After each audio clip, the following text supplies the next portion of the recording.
Welcome to B2B Tech Mindset, where we explore how technology drives business success. Join us as we discuss the latest software solutions, trends, and strategies that can help you stay ahead of the curve. Develop a tech mindset and learn how to leverage technology for growth in your organization. Welcome once more to our podcast, B2B Tech Mindset. This time we have a very difficult topic, but it's a very important one that we actually went out and did our research and investigated a lot of it. We are talking today about compliance. Yeah, we're talking today about compliance. This is the kind of subject that when we finally begin to do interviews and bringing people here, probably we should bring someone who knows about this stuff. And I'm afraid that one needs to bring several people who know about the several topics that are, inside the compliance sphere, because this thing is huge. And while I was doing research about this, there's some topics and there are some regulations that everyone knows, like GDPR, for instance. Everyone knows that, especially if you're in Europe, you know what GDPR is, and everyone has like at least a 10,000 feet understanding of what is required there. Like you have to protect the customer's information. If there's a breach, you have 72 hours, I think it is, to notify your customers and all these things. So this is, for the most part, things that everyone knows. But GDPR is just the tip of the iceberg. And if you are looking at specific industries, like if you are working in healthcare, for instance, there is a whole body of things there that you have to pay attention to. And while I was doing research, while we were doing this research about this, the most interesting thing the image that came to my mind was a minefield. This is a minefield. If you step in the wrong place here, it's gonna blow up and your business is not going to be anymore. Like that's going to be it. The penalties are so wild that you better pay attention to this subject. And I think probably this employs a bunch of people in a bunch of tech companies, because you have to have an eye and a really good understanding of how you're operating. I think, well, I hope many people many companies are compliant in the way that these regulations mandate. So yeah, it was an exciting topic. And then the other thing that I found interesting, we were discussing offline before we began the podcast, is that in the same degree that these things might be dangerous or make the operating environment a complicated one, could also be a huge advantage, because it means that your business, if you manage to go through all the steps to regulate your business, then you have a very defensible place, because it's really hard to get this. It's really complicated to get through all the requirements that these regulations have. So basically, if you are compliant, there's an advantage against the competition that may not be compliant, for instance. Like that can win you deals if you are more compliant. I don't know if you can be more compliant than others. Probably yes. So, since we are talking always about software as a service companies and digital companies, so what are the most important regulations that those type of businesses have to take care of? Well, I split, looking at how to structure this. I was looking at how it happens, what happens in the US. So if you're operating in the US, and what happens if you are operating in Europe, because there are some slight differences there, how you operate there, how you operate here. And then there's also some regulations that are specific to the country you are in. So if you are in the EU and then you are, say, in Germany, well, for certain industries, then you might have a different regulatory body and a different set of regulations than if you are, say, in Spain, or you're in France, or you are in another country that belongs to the EU. So that's the first thing. And there are three main areas that you have to think about in terms of regulation. So the really high level, if you are operating in a SaaS company, a software as a service company, there is the financial compliance. So everything that is regarding accounting, how do you handle your finances, the contracts you make with your customers, when the customer has acceptance of the product. We are going to delve a little bit into that subject, and for this podcast, you will have to excuse me, but I will have to go and read some stuff because I don't want to say things wrong. So the first step is the financial regulation. So there's bodies in the US and also in Europe.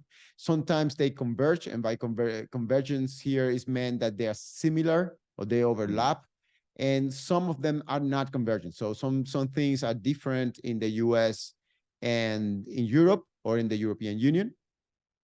And so, yeah, that's the first step. So it's the financial regulations. Then there is the whole data security or security compliance thing, that it spans for how do you maintain your data, how your infrastructure looks like, all these sort of things. You have also those for the EU, and you also have some of those for the United States, and they tend to be similar, but they don't overlap. Again, not always there is convergence in this subject. And then you have general things that I believe they are compliant across the board, and it doesn't matter which country you are. Things like PCI, which is this payment compliance regulation that you need to, if you are offering payment services, this is something you have to comply with. So this is a second layer, or the second aspect of regulations that we look at. And last but not least, there is the whole data security and compliance that you see it in things like GDPR, which is the ones that everyone knows, or other bodies like HIPAA compliance. If you are working in the health space in the United States, that's going to be important. Or if you are a company that is operating from California, you might have to do things like the CCPA, which is similar to what GDPR does in the European Union, but for California. But since the economy of California is so important, and many of the big tech companies are located in California, well, we have a special law for that state. And in fact, makes a lot of sense for companies to comply with that. Yeah, well, you covered like a lot of stuff in a lot of stuff in that statement, but basically the main areas is like to recap what you'd say, like financial security on privacy, basically. Yeah, those are the three main things. So you have security, finance, you have the security aspect, and then data compliance. So those are essentially the main. I don't know if we want to go into the difference between USA and the EU, because those are the two main markets. I think in some cases, because they are different, they have different regulations. I think it's in some cases that might be interesting, because I think that the companies that they might want to explore both markets, so might be interesting. And in some cases, they converge, so they sort of come together. So we might talk, but let's see where the conversation goes. And I mean, you could be talking about this for hours, and obviously we are not going to do that. We are just going to scratch the surface and drop a couple of names so people know where to look at. And you know, if you're thinking to build a company in this regard, well, perhaps you want to take a look. Just a note in between: we are not legal advice, no compliant advice. We are just talking about this subject, on letting you know what is out there so that you are in the know. We are learning ourselves, and this is not legal or any other kind of advice. And yes, so take this as a entertainment. This is entertainment only. Yes, people, this is entertainment. So let's start with financial. So in financial is like the compliance or regulatory stuff in other part of the business. You have like ISO rules on standards, etc. Then we have also here, for instance, the financial compliance like ASC 606 or GAAP or IFRS. So what are those? What is the, yeah, this is the other wild thing in the world of compliance is there is a crazy amount of acronyms.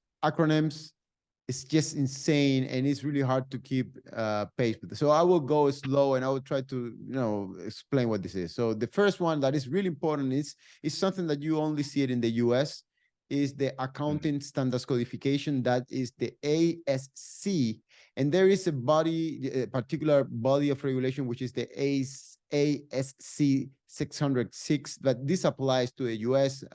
We mentioned before, we don't want to delve too deep in the things that you have to go there, but essentially all these bodies, what they explain is the steps and what is expected when you are doing these financial transactions and when you are creating a record of the financial transactions that you have.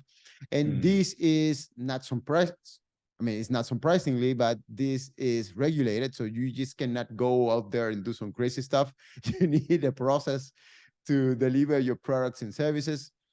And of course, if you're in violation of these rules, there will be penalties. So you better try to stay compliant in this regard. So the body that actually gives you the accounting principles is the GAAP, that stands for Generally Accepted Accounting Principles, as you can imagine. So this is the Generally Accepted Accounting Principles. And you have some of those for the US, and you have some of those for the EU. So they are differentiated.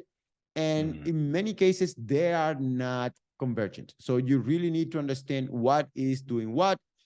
And then there is the other one that seems to be very important in the European Union, is the IFRS, or the International Financial Reporting Board. And then there is the IFRS 15, which is the body of regulations that determines how you are going to do business in the European Union in terms of accountability. And there are things there, for instance, like what is the customer acceptance and when the transaction can take place once there is customer acceptance. So, for instance, that here in Germany, you can order something and you don't need to pay right away. So you get delivered your piece of furniture, you use it for, 30 days, and you have 30 days to pay for it. Yeah.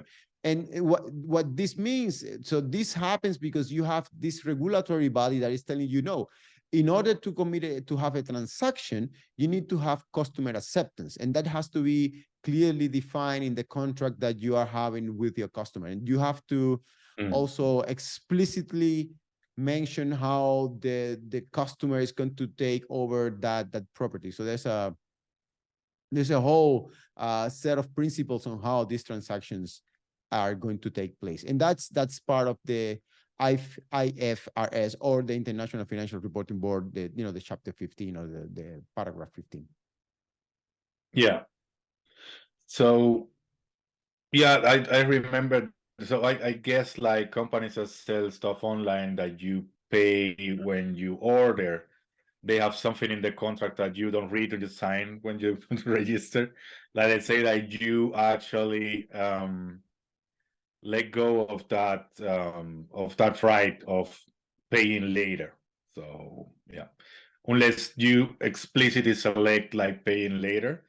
But I can count with on one hand the companies I know that give you that option of paying later. Everybody, when they're selling online, you have to pay first, and then you get the goods. Yeah, I can give you one example. So I will read it here. So for instance, sure. If an entity delivers a customized software system to a customer and installs it on the customer hardware, the contract must specify that the customer is to perform certain tests and procedures to verify that the system meets the agreed specifications before accepting it. So you might get some software, it's already installed on your premises. Still, you don't need to pay for it. because if you say, you know what, I need to run tests and things like that, then this is part of the protection that the customer gets to make those transactions. And then obviously there is the example of the furniture, which I think is the classic one that many people know. You get things delivered and then you can just pay afterwards when you are sure that, well, this is actually what I want. And as you mentioned, you can just ask the customer not to exercise this right, but it's a right that customers have, you know. And there is, you know, I think one interesting example and the impact that this has on business is, for instance, Netflix. Netflix went to, I think it was in 2018. It was in 2018, yeah. They became compliant, or they began to apply the IFRS 15.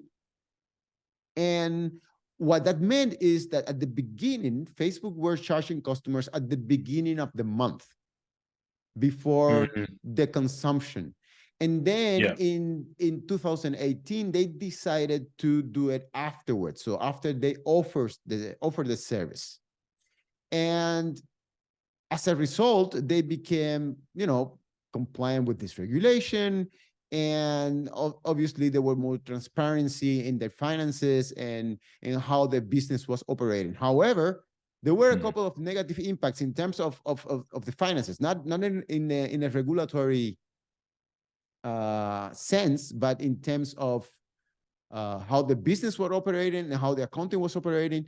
They, for instance, they observed a decreased amount of revenue of 146 millions in January 1st of 2018 due to this cumulative effect adjustment. So in terms of accounting, you might see some effects because, well, of course, if you delay the payments, you might see some differences there. And obviously there were some other impacts in terms of the reporting, that obviously if you have stakeholders and you have investors, well, those numbers are going to be reflected in your, you know, in the public numbers that you are offering. So there are some impacts, but on the other hand, you are more transparent and you are in compliance with what, you know, the customer protection laws here in Europe. So that's I think is an interesting case. And then there is a negative case that is a little bit more convoluted. This is a slightly more complicated one. And it involves two companies that, so for you to have an idea what happens when you're not compliant, the company that was doing the what was the auditor of this process. So there was this company who was selling some fire protection services. You know, this company is called Asset Co PLC, and they are a provider of fire and rescue services. And as part of the package they sell some SaaS software that is part of the package of protection that you have. And the company involved in doing the financial assessments was Cran and Thornton, which is a UK consultancy company. You also have it here, I think also in the US. It's actually originally from the US, but it was the British branch. And they were fined £3 million for some irregularities in how the contract terms were executed when this company they were working on behalf of was selling the software, because the software was to be sold on continuous basis, and that was not pretty clear in terms of in the contract, how the contract was built. And because of this irregularity, the auditor was actually fined with 3 million euros for misconduct in relationship with the audit that they did to Asset Co PLC. So again, this is the kind of thing that before me doing some research, I've never heard before, that they could be irregularities on how software can be charged. I thought this was something that is pretty straightforward. Well, it's not. And there are regulations that you should follow to protect your business and protect yourself and you know your reputation as well when you are, you know, selling software. So there's procedures in that. Yeah, very interesting stuff. Basically, yeah, I didn't knew that we have like I didn't knew that before, that you can like have difference in the payment on how you pay for software. in comparison with other goods, because software you can use it right away. Definitely you cannot. At most you have a download in between. Usually you can use it like right away, like download an app or whatever. Yeah, Yeah, very interesting. in this case, you know, I can give you some background here. So AssetCo entered in a 20-year contract with the customer they had, was the Lincolnshire County Council, to provide fire and rescue services. So it was a 20 years contract, which included the provision of a software system and related services.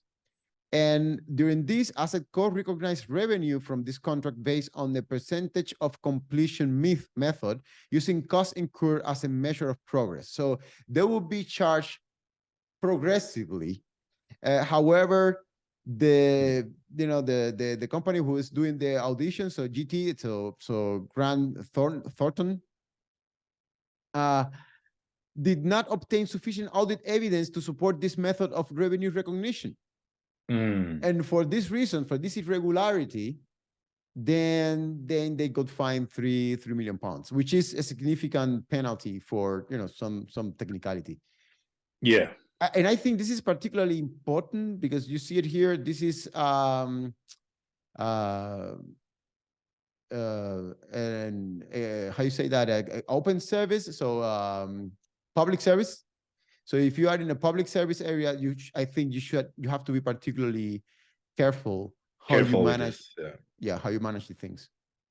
Yeah, that also have implication on how you build your business, because if you want to enter a business that is regulated and you have to be compliant, that means a couple of things. So means that you have to pass an audit, but that also means that your product should be ready to pass that audit.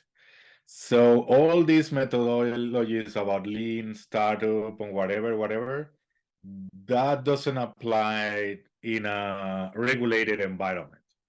Like, for you to pass the audit, the product that you have to sell should be ready at the time of the audit.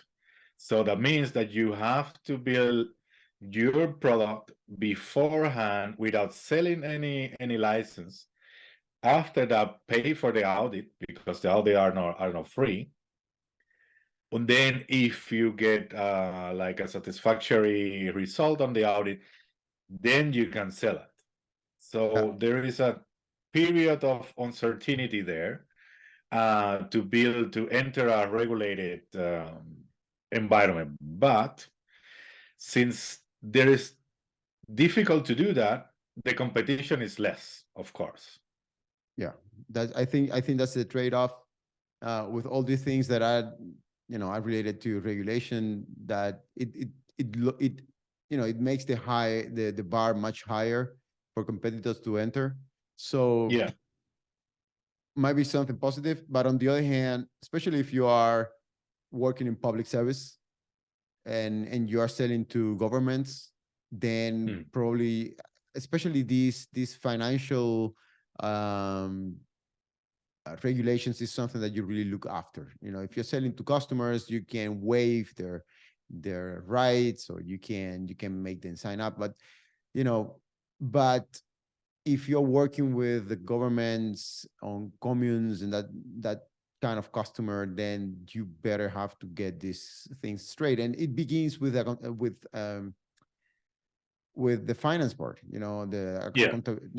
how you run, accounting in your organization. So that's something that, I don't think many people who is in the startup world is thinking about that, but it's something worth thinking. And it kind of grounds people in that, what you just mentioned, agile is most of the time a great idea, but this is one of these spaces where you need to plan up front, because it might even impact the business model that you're selling. It's like this company, if you have a 20-year contract to sell a SaaS service, well, there's not a lot of dynamism. If you are creating upfront a 20 years contract, there's not a lot of room for being agile. Yeah, that's why if you go to a public office, they may be running software for 1996, Yeah, for yeah. instance. And then Yeah. you're wondering why, and then it's, well, look at, Eh, yeah, there is no competitor because regulated is hard to get to. So super hard to get through. Yeah. yeah. So one of the things that we get most, at least in the news, etc., is when a software company get a security breach. Oh For yeah. that, we have also regulations. So let's talk a little bit about the regulation on security. Yeah, security is another super wide topic. It's super wide. In the US, you have something called the SOC2 or SOC2, which essentially is a body. So let me see what that thing stands for. So I think I have it here for a second. So SOC stands for Systems and Organization Controls 2. And there is the parallel to SOC or to SOC 2, which is actually separated in two types of SOC. So there is a SOC 2 type 1 and SOC 2 type 2, which is more complicated and more expensive, and the other is easier. Now, the advantage of taking SOC or taking the ISO, which is the other one that is important, is the ISO or IEC 27001. Again, crazy names. The advantage of taking this is that if you are kicking off the procurement process, say you are going to sell your SaaS software to a big enterprise customer, well, procurement is usually going to look at these things. And SOC 2 and the ISO 27001, for short, I will skip the IEC part. They are basically about how data and how data is protected and how your system is protected and how you are running processes around that. And yes, this might sound familiar with something like GDPR, but GDPR focuses only on personal data. So it's similar, but in this particular case, the ISO 27001 is, or the SOC 2 is in general. So we are not talking here only personal information. We are talking all sorts of information that you might be dealing with. So it might be the information that you need to run your business, operative information that you're getting for devices, customer information is also impacted by that, but it's also information of telemetry that you are storing, and so on, so on, so on. So it's the most general framework of frameworks, depending where you are operating, if you are in the US or you are in the European Union or international, that covers how you gather and manage data. So to be more specific is, the ISO 27001 is an international standard that specifies the requirements for establishing, implementing, maintaining, and improving an information security management system. And that's critical because you are supposed to have in your organization an information security management system. Some cloud providers already have. So if you are like a cloud native organization, you already have some software that allows you to have an information security management system. So you have check for policies and threats, and you have alarms and all these services that allow you to keep the security topics on check. If you don't, now that you need to have one if you want to be compliant with this.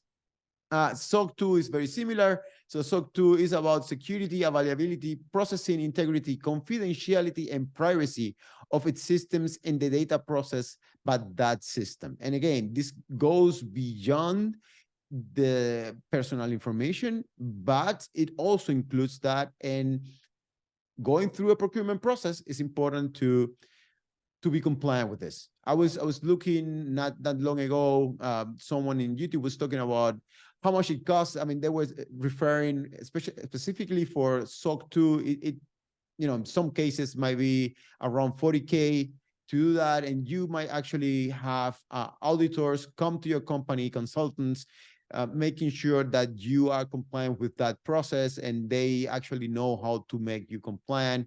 And of course, you might try to do it by yourself, but you are in a compliance risk if you're doing that. And also, it's work that you can just delegate to some other people that is actually it's their job and they know better how to do this. And then there is yet another one that is super important for most companies who offer credit card payments, which is the PCI DSS.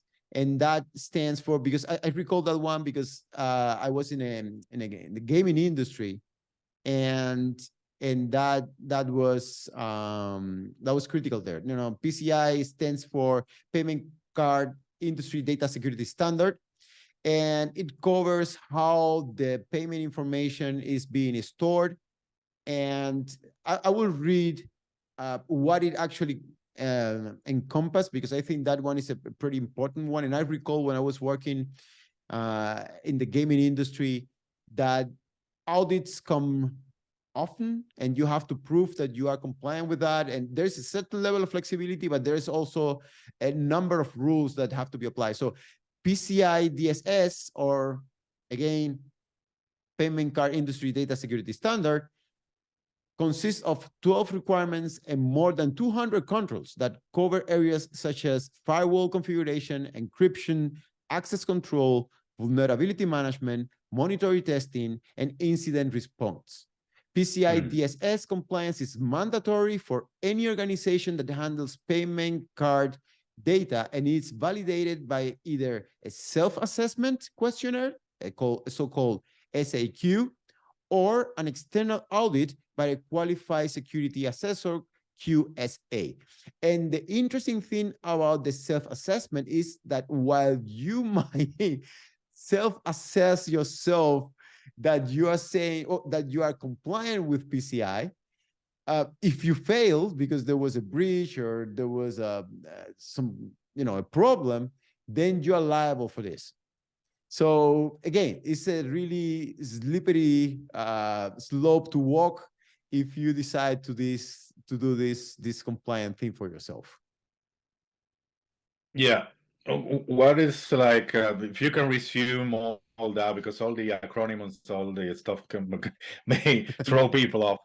But I think we have a couple of an overview of the topics of the security compliance standards that are important for software as a service or digital services company. Yeah, so the important thing to keep in mind is that if you are in the European Union, you have to look after the ISO IEC 27001. And there, the important thing is that you have an information security management system and you're using it to, stay compliant with all the requirements that you are supposed to have. Same thing applies to the SOC 2 that is applies in the US. And again, SOC stands for Systems and Organization Controls. And again, these things are above the personal information. So it covers all the information that you can think about. And then there is the PCI, or the Payment Card Industry Data Security Standard, that is super important if you are taking payments, especially if you are storing credit card information. So if you're using a third party, like you are using Stripe or you're using PayPal, then you don't need to be PCI compliant. Then you're fine.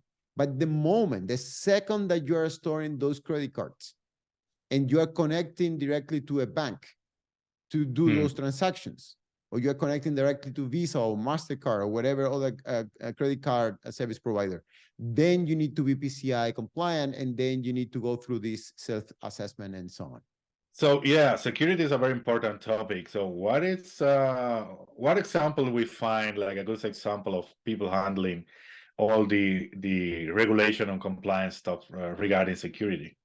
Yeah, well, the interesting thing about regulation, especially here in Europe, is that so let me go here. So one interesting thing is that the ISO 27001. So I'm not going to refer about SOC 2, because we are in Europe. If people want to know more about that, they can just Google that in internet, or whatever. They will find information about that. But I think one interesting thing about it is that it's voluntary, and that's a tricky one. Yeah. You're supposed to be compliant with this, but it's a voluntary process. So it requires organizations to take a risk-based approach on how they manage sensitive data, but it's voluntary, and that's something that is important to keep in mind. A positive case of this is, for instance, Spotify. Spotify, they, again, we are looking for examples that are SaaS companies. Spotify is compliant with this, so they are compliant with the ISO 27001 as of 2019 or 2019 for its global operations. And I will read this to make sure that I'm not screwing this up. So Spotify decided to pursue the ISO 27001 certification to demonstrate its commitment to information security and to meet the expectations of its customers, partners, and regulators. So Spotify followed a structured approach to implement an information security management system. So again, we mentioned that at the very beginning, that you need to have an information security management system in order to be compliant with this. And that covers all aspects of business, such as product development, infrastructure, human resources, legal, finance, and marketing. So look at all the areas that you are covering with this regulation. And in the case of SOC 2, it's very similar. So SOC 2, they have like 5 critical components: privacy, security, confidentiality, processing integrity, and availability. So it's not only about how you protect your data. There's also components there like availability. Do you really have, from an engineering perspective, a way to make sure that your service is available, that is also working? So that is also part of being certified with this. But again, it's a voluntary one. You don't have to, but it's great for regulator partners and customers to say, you know what, we are compliant with this. Your data with us is secure, and we are working in a professional manner. And most important, we have an information security management system, and we know how to operate that in all these areas of business. So that Spotify is an interesting case. And then what happens if you fail to comply this stuff? Because I want to ask that. Yeah. Well, what happens? And the main problem with this is that regulators and authorities might impose fines on you, because it might overlap with other regulations that might also demand security, privacy, and compliance, like, for instance, GDPR. As you can see, there's these two things seem to be really close. Just that GDPR is just a subset of what this regulation covers. And GDPR, for instance, it is not voluntary. So you have to comply with GDPR if you are in the European Union, or you have to comply with, what is the name of the one in California? I think it's a CCPA.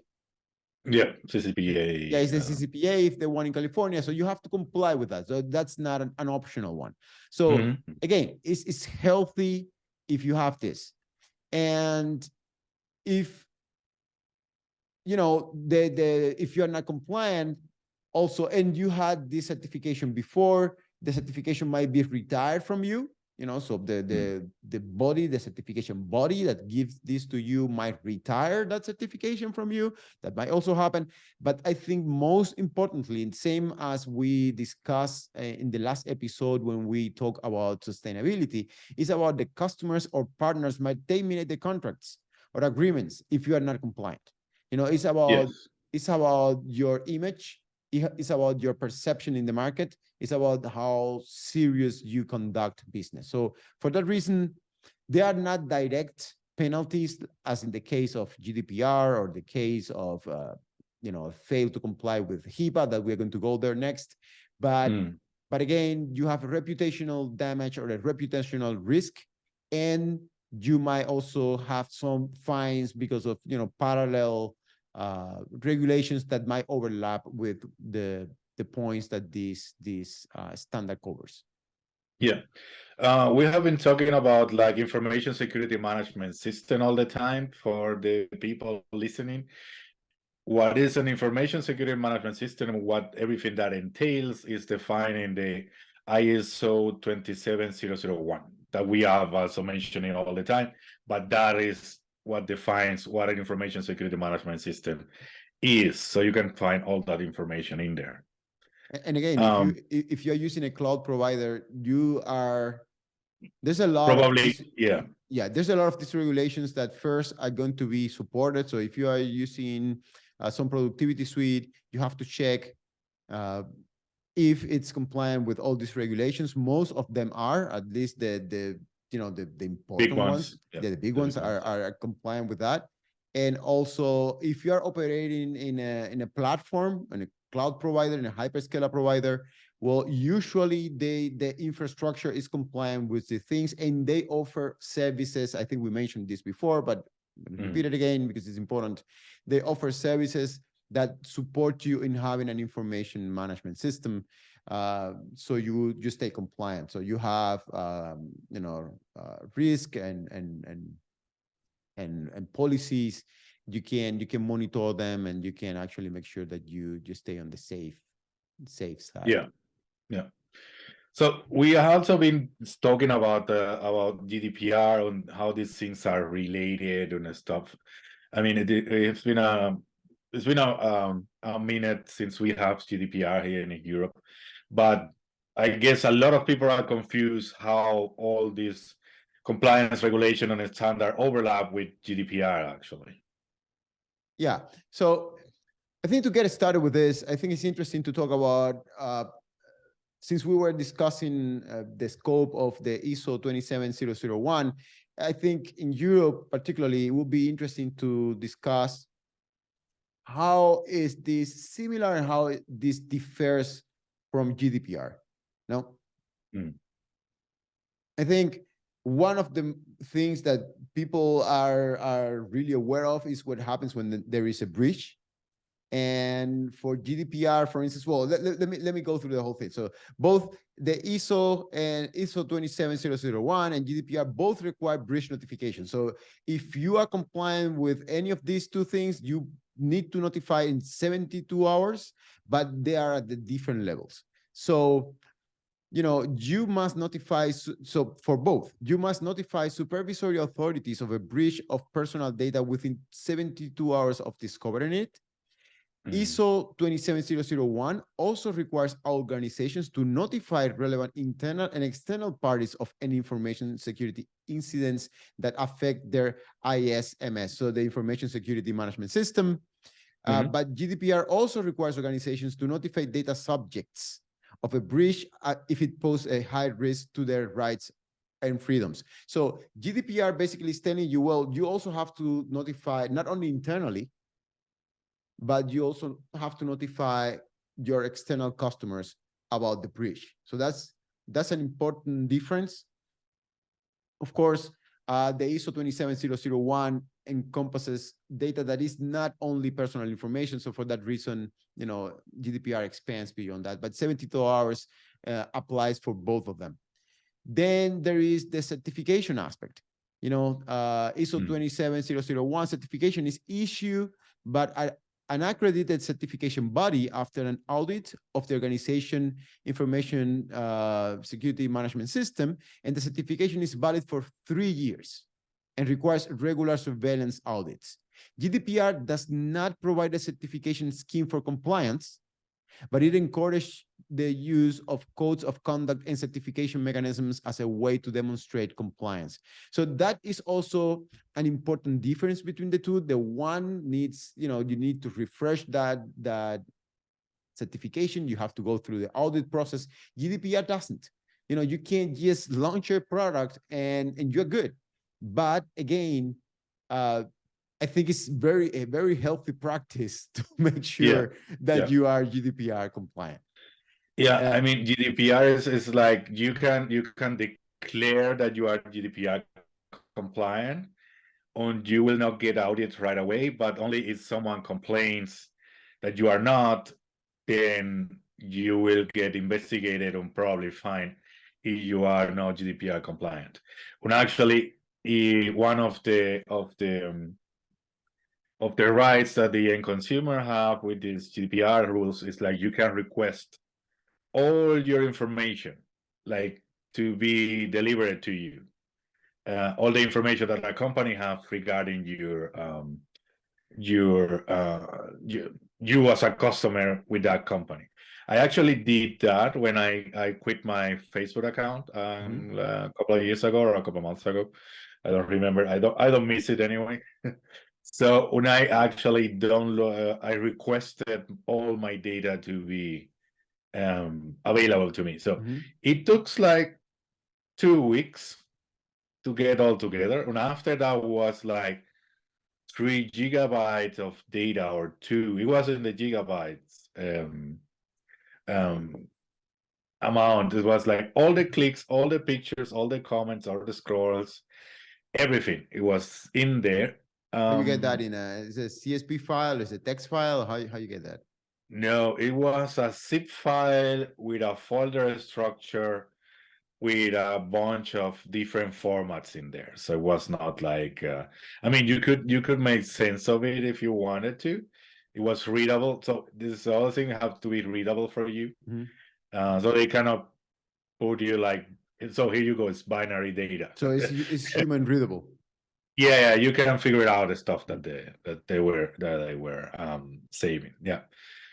So, and again, back to the topic of GDPR, like if you are operating in Europe on a European customer, send you an email, hey, hand me all my data that you have from me. You have to be able to comply for that. And they can also request of the deletion of that data if they want. Yeah. That's one of the, Yeah, that's about this is the compliant aspect. So if you, for instance, ISO 27001 is again it's voluntary, and it's a voluntary certification. It requires organizations to take a risk. I mean, and reading again, risk-based approach on how to manage sensitive data. However, GDPR is mandatory, so you have to comply with that. What is there is law. You have to go and do the stuff. And so again, this is something important to keep in mind. And with that, I think it makes sense to talk a little bit more in detail what GDPR entails, because most people know about it. But for those who don't know, GDPR stands for General Data Protection Regulation. And German, it sounds quite different. I always forget what is the acronym in German. But it's slightly different, but I think most people know when you're talking about GDPR. However, there are other bodies of regulation that you have to pay attention to, because GDPR is not the only one. It's not the only one. If you are working, for instance, in the health space, there are some particular regulations there. And I think one of the most famous one is HIPAA, which stands for the Health Insurance Portability and Accountability Act. And this is valid in the US. And the other regular important regulation body is the California Consumer Privacy Act, or CCPA, which is, as I mentioned before, valid in California. But since there are so many companies, tech companies in California, and because the economy there is so important, then it makes sense for most people to understand how this regulation works. CCPA and GDPR are very close. However, the way, for instance, fines are being created in case there is a violation is different. So we can go through that, and also to understand why it's important to be compliant with GDPR and with the HIPAA or the equivalent of HIPAA in Europe. We're going to go through that again. And also with CCPA is that, for instance, if you are in violation of GDPR, you might get fines imposed of up to 20 million euros or 4% of the annual global turnover, whichever is higher for non-compliance. So as you can see, this is a significant penalty Yeah. if you are not in compliance with GDPR. And again, things like if there was a breach and you fail to notify it in 72 hours to every single customer, then you are in violation of this regulation. You know, if you are not able to deliver all information from your customer, then you are in violation of GDPR. If you fail to delete every single record that you have from a customer when the customer requests deletion, then you are in violation of GDPR. So these are things that, you know, when you're building software, when you're building SaaS, it's important to keep in mind, and it has a direct impact on how you architect your solution. You know, Definitely. how you keep your, even how you do the whole data mining, how you move data back and forth is super important, because again, if you get a request, you need to be able to do it just like that, to delete all the information or to find at least all the information that is related to every single customer. So that's, you know, that has some weight in it. You know, HIPAA goes also across those lines. So if HIPAA compliance imposes, you know, if you are in violation of HIPAA, imposes civil penalties up to $25,000 per violation category per year. And this is only in the civil realm. It also you might also incur, if you have violations, in criminal penalties up to $250,000, so $250,000, and up to 10 years of imprisonment for no compliance. Again, the violations here are serious. And HIPAA demands or expects that, you know, individuals have rights over the personal health information, such as right to access, amend, request an accounting of disclosures, request confidential communications, request restrictions, and even file complaints to the authorities or to the companies who are managing the data. So, and it not only that, it also sets regulations on how that information, you know, so companies who manage that personal health information need to have individual grants, you know, have to grant individuals the rights to access that data, to amend that information, to give them disclosures on accounting, to request confidential communications, and so on. So as you can see, also when you architect an application that is dealing with personal health information, you need to have a system that is transparent, that is architected in a way that you are able to provide all these features to customers, to get their information, to modify the information, to request an audit of their own information. So again, this is not only something that is at the legal level, is at the technical level, how this is implemented. I think it's very important. You have to keep it in mind, and the penalties are substantial. And last but not least, I want to also mention shortly how, you know, what the penalties are with CCPA. Again, CCPA is very close to GDPR, and the civil penalties that might be imposed are $2,500 per violation per user that you have in your system. Per user. No. Again, so I did this wrong. So imposes civil penalties up to 2,500 per violation for every single violation that you have, and 705,000 per intentional violation of non-compliance. And then you have per user between $100 and $750 for every single data breach. So if you have 1,000 users and you are and there was a data breach, and then you didn't notify your customers, well, you might be liable for around 100 to 750 per customer that was affected. So that's some serious trouble there, you know. So and there are many things that are included there. So there are like opt-in for minors, and there should be a non-discrimination policy, which is in your service, and so on. So you can, for more detail, you can go in the internet and inform yourself. But I think only knowing about the size and the weight of the penalties is enough to give it some consideration and to put things Definitely, in definitely. perspective. You know? It can make your yearly report look pretty bad if you have to pay one of those penalties. On Exactly. we also wanted to mention that even though this compliance and stuff looks very difficult and very hard, they are put in place in the end to protect the end consumer. Yeah.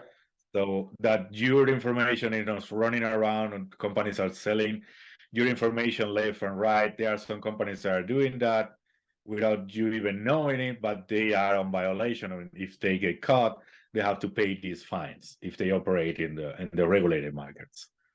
Yeah, I think also something that is interesting to notice is if you are working in a market like the European Union, for instance, in the case of health, in a particular case, I assume if you are looking at other industries, you know, if you're looking at automotive, it's pretty clear automotive is going to be regulated in the European, you know, as an industry, it's going to be regulated in the regulations in Europe are going to be slightly different from what you have in the US. In the particular case of health, which is the one that we're going to look at here, there's not such a thing as HIPAA as a body of regulation that covers everything that is health information, but you have again in Europe you have things like the GDPR. So obviously, if you are an operator of a SaaS that does something in the health area, you have to be GDPR compliant.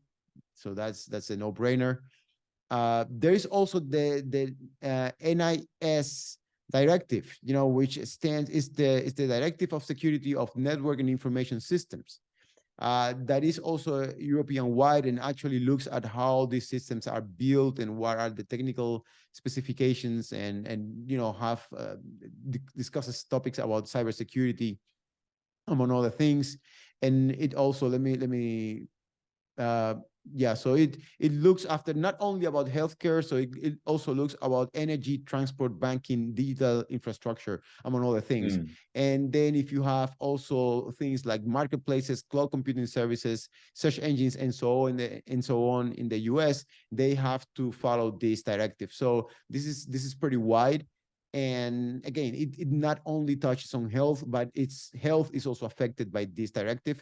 And then there is the eHealth network, which also has guidelines about guidelines and recommendations on topics such as electronic health records, patient summaries, e-prescriptions, telemedicine, and mobile health in the European Union. And to give you an idea of what is also under this eHealth network, things like the EU digital COVID certificate was something that was an initiative that was driven by the eHealth network.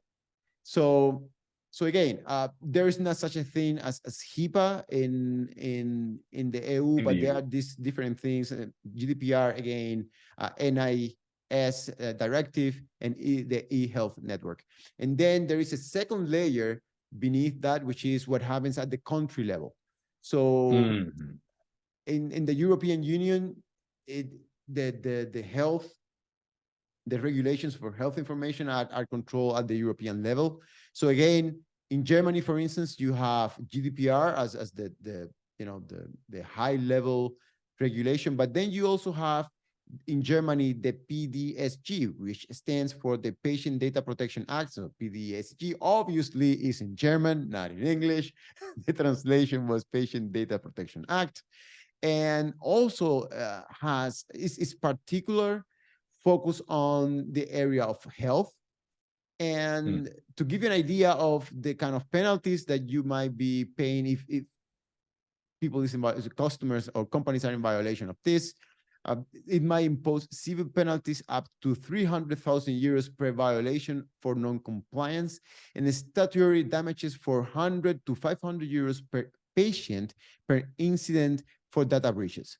So it means that if you have a solution that is being used, say, in 100 medical practices, and then you have a data breach, then you can make, a back on the envelope calculation, and it's a substantial penalty if you are not in compliance with this. What Yeah. is, yeah, you want to say something? Yes, so nowadays we're talking about health records and stuff. That's why we still don't have all your clinic records in one place, accessible not only to you, but your current and future doctors. Like you remember back in the day when in Cuba you have a book with actually your clinic history in your hospital, and then if you move the hospital to somewhere else, you have to carry Yeah. your clinic history with you, so the new doctor knew everything that happened health related with you, so you were taking care of your own Medical health record. data back in the day, because it was on paper. It was you have it, would you give access to whoever they needed. And since this is very regulated and it's also very sensitive information, we still don't have an electronic or digital clinic history that you can share with your doctors or whatever. There have been a couple of attempts, but it's a very tricky thing to actually be compliant on give like allow access and then revoke that access, on actually take care of that, because it's not that easy. Yeah, no, it's not that easy. And again, this demand, so I will read again. PDSG aims to protect the privacy and security of personal health information. And it requires organizations to implement administrative, technical, and physical safeguards to protect that information from unauthorized access, use, disclosure, modification, or destruction of that information. And this regulation also grants individuals various rights over their personal health information, such as access, amend, request, and accounting of disclosures, request confidential communications, request restrictions, and file complaints. Again, it's very similar to what HIPAA demands in the US, and it seems that it's tricky to have this implemented for companies. And then the last regulation that we want to talk about today, and we don't want to extend too much because we're almost in the 1 hour mark of this,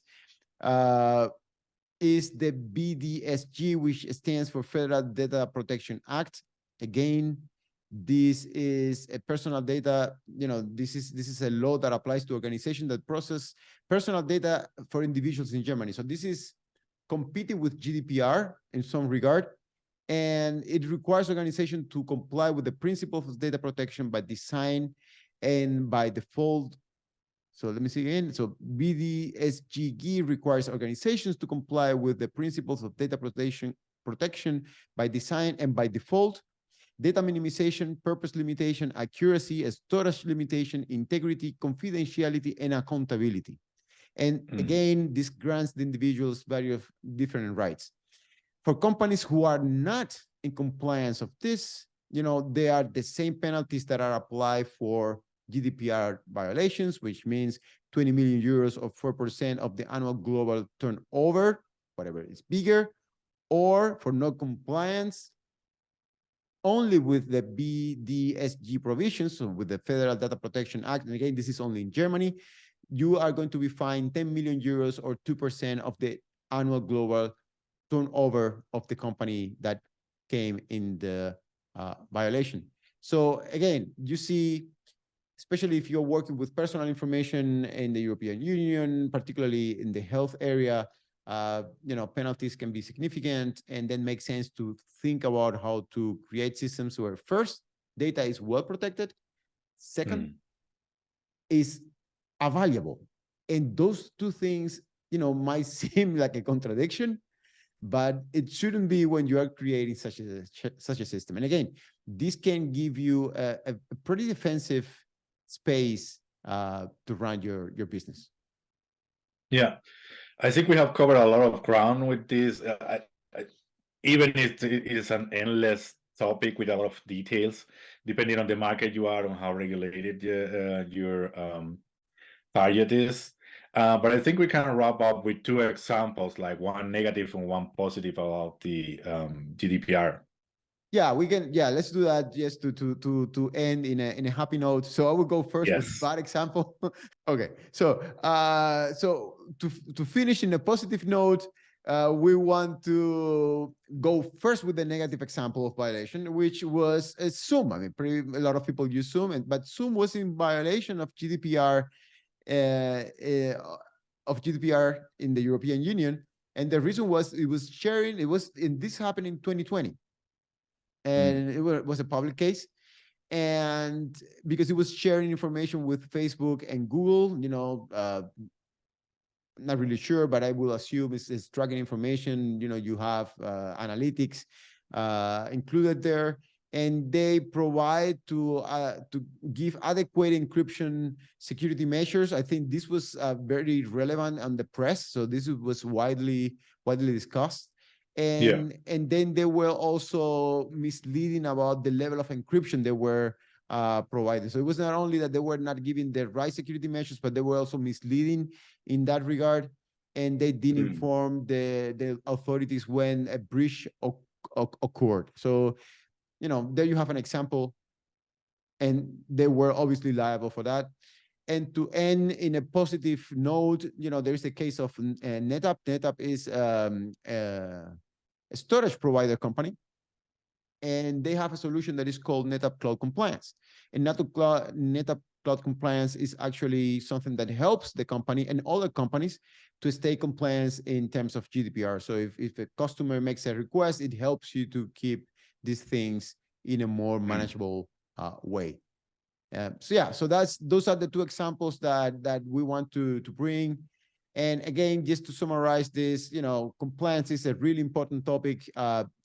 It's worth it to keep it in mind when you're building software. So not only about the engineering part, but also everything that is, the legal bodies around